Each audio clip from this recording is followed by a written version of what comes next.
Եթե զուտ հաշվարկները, ոչ թե իրական պատկերը, այլ զուտ հաշվարկները իր նկարագրած ընտրություններում, այդտեղ մենք չունենանք բացարձակ մեծամասնություն, թե ընդդիմադիր մյուս ուժերի հետ համագործակցության մասով, թե բացի ընտրություններից պայքարի օրինական ճանապարհներով, տարբերակների մասով, փողոցային պայքարի պատրաստ լինենք, թե չէ, ուզում եմ ձեզնից լսել, ինչ տարբերակներ ենք տեսնում։ Ինչ վերաբերվում է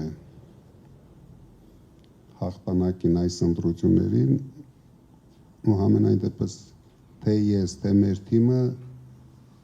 բացարձակապես չենք կասկածում։ Քանի որ ինչպես ասում են,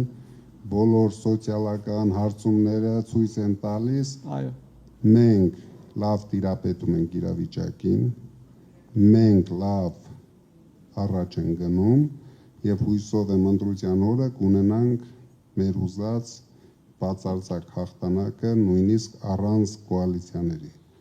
Կլինի կոալիցիաներով, դա հետո քննարկենք, բայց այսօր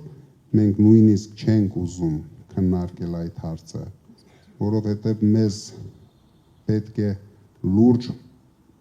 մոտիվացիա, որ մենք հավատում ենք, պայքարում ենք դրա համար։ Վստահ եղեք, որ մենք հաղթելու ենք, իրենք ոչ մի բան չեն կարենալու անեն,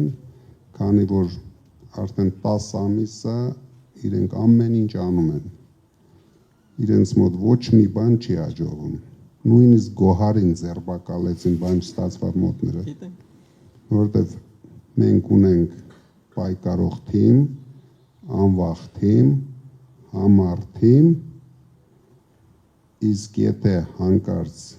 կնան այդպիսի խեղկատակ քայլերի, դա ունենալու է իր լուրջ հետևանքները։